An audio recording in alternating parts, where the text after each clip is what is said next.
ሰላም ጤና ይስጥልኝ ውድ የተከበራችሁ የቡና ሚዲያና ኮሙኒኬሽን ቤተሰቦች የሳቱን ዘገባዎችን እናሰማለን። አማኑኤል ኃይለ ነኝ። የሴቶችና ማህበራዊ ጉዳይ ሚኒስትር ዶክተር ኤርጎጌ ተስፋዬን ያካተተውና ሙሉ በሙሉ በሴቶች የተመራ የሀገር ውስጥ በረራ ተካሄደ።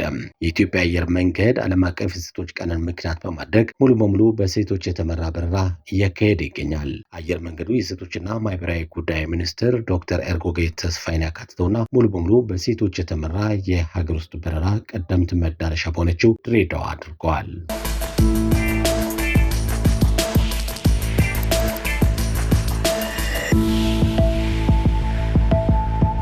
ሴቶች የተገኙ ድሎችን በመጠቀም ለመብታቸው ሊተጉ እንደሚገባ ተገለጸ።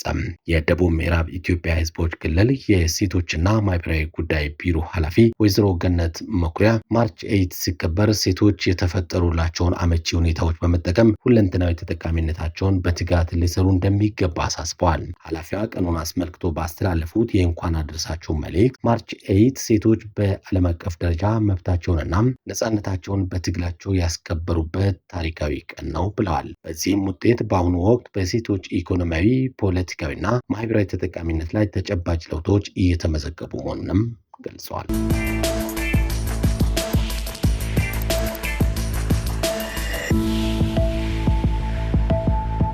የኢትዮጵያ ፕሬስ ድርጅት በሶማሌኛ ቋንቋ ያዘጋጀው ኡበድሰን የልጆች መጽሔት በጅግጅጋ ከተማ በድምቀት ተመረቀ።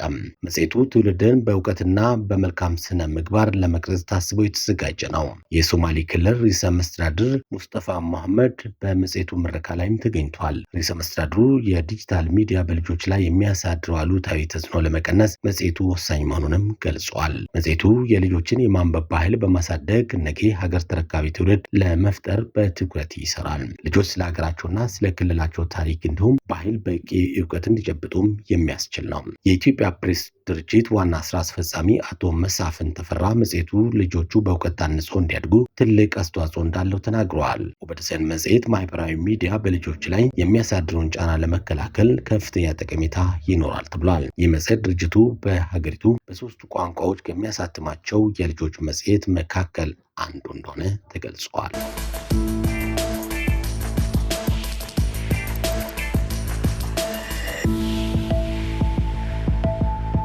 በኢትዮጵያ የተተገበረ ያለው ማክሮ ኢኮኖሚ ማሻሻያ ሀገሪቱ በኢንቨስትመንት ዘርፍ ያላትን እምቅ አቅም የገለጠና አዳዲስ የኢንቨስትመንት ስበት እንዲፈጠር ያስቻለ መሆኑን የዓለም ባንክ ዲቪዥን ዳይሬክተር ማርያም ሳሊሚ ገለጹ። በዓለም ባንክ የኢትዮጵያ፣ የኤርትራ፣ የሱዳን፣ የደቡብ ሱዳን ዲቪዥን ዳይሬክተር ማርያም ሳሊሚ እንደተናገሩት የተተገበረ ያለው የማክሮ ኢኮኖሚ ማሻሻያ በሀገሪቱ ኢንቨስትመንት ዘርፍ በእጅጉ እንዲነቃቃ አስችለዋል። ማሻሻያው የውጭ ቀጥታ ኢንቨስትመንት እንዲጎለብት አስችሏል ያሉት ዲቪዥን ዳይሬክተሯ ሀገሪቱ በአግሮ ፕሮሰሲንግ፣ በማኑፋክቸሪንግ፣ በዲጂታልና በኢነርጂ ዘርፎች ከፍተኛ አቅም እንዳላትም አብራርተዋል። ኢትዮጵያ የአፍሪካ በር መሆኗን ጠቅሰው በሀገሪቱ ያለው ኢንቨስትመንት ከፍተኛ እድል በቀጠናው የገበያ ትስስር የሚያሳድግና ትብብርን የሚፈጥር መሆኑንም አስረድተዋል።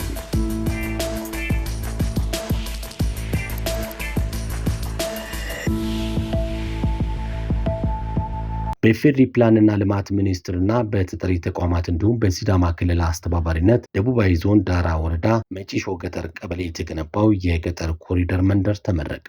የፕላንና ልማት ሚኒስትር ዶክተር ፍጹም አሰፋ በዚህ ወቅት እንዳሉት በገጠር የሚኖሩ ዜጎችን ኑሮ የማሻሻል የሚደረገው የገጠር ኮሪደር ሞዴል መንደር በየወረዳው የመገንባት ስራ እየተከናወነ ነው። በቅንጅት ተደምሮ መስራት በመቻሉ ትልልቅ አገራዊ ሀሳቦችን ወደ ተግባር መቀየር መቻሉን ያነሱት ሚኒስትሯ ይህ ሞዴል መንደር የአርሶ አደሩን የአኗኗር ዘይቤ ለማሻሻል የሚያስችል ነው ብለዋል። የሲዳማ ክልል ርዕሰ መስተዳድር ደስታ ዳሌሞ በበኩላቸው የክልሉ ነዋሪዎች ምርትና ምርታማነት እያደገ በመምጣቱ አኗኗራቸውን በዚያ ልክ የማዘመን ስራ እየተሰራ መሆኑንም ጠቅሰዋል። መጪሾ ሞዴል መንደር አስፈላጊው መሰረተ ልማት የተሟላለት ነው ያሉት ርዕሰ መስተዳድሩ በክልሉ መሰል ሞዴል የገጠር መንደሮችን በሁሉም አካባቢዎች ለማስፋፋት እንደሚሰራም ተናግረዋል።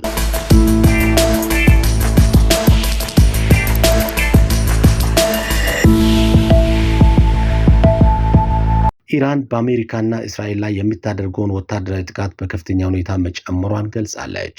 የኢራን ኃይል ታአዲ የተሰኘውን የአሜሪካ ዘመናዊ ሚሳኤል መከላከያ ስርዓትን ማጥቃታቸውንም አስታውቋል። በአረብ ባህረ ገብ መሬት ላይ የሚገኙ በርካታ የራዳር ጣቢያዎች በኢራን ጥቃት ምክንያት በእሳት መጋየታቸው ተሰምቷል።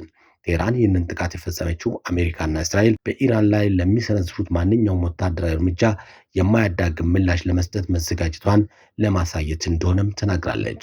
ይህ ጥቃት በመካከለኛ ምስራቅ ያለውን ውጥረት ወደ አዲስ ምዕራፍ ያሸጋገረ ሲሆን የአሜሪካ ጦርና የሰላጡ አጋሮች በከፍተኛ ጥንቃቄ ላይ እንደሚገኙ ተናግረዋል። 8ኛ ቀኑን ያስቆጠረው የኢራን አሜሪካና የእስራኤል ግጭት የገልፍ ሀገራት ስጋት ውስጥ የጣለ ከመሆኑም ባሻገር በዓለም ፖለቲካዊ አሰላለፍና ምጣኔ ሀብታዊ ለውጦችን እያስከተለ መሆኑን ተንታኞች እየተናገሩ ይገኛል።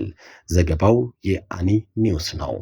ከቡና ሚዲያና ኮሚኒኬሽን የሀገር ውስጥና የውጭ ዘገባ ይመስላል። አማኑኤል ነበርኩ። ጤና ይስጥልኝ።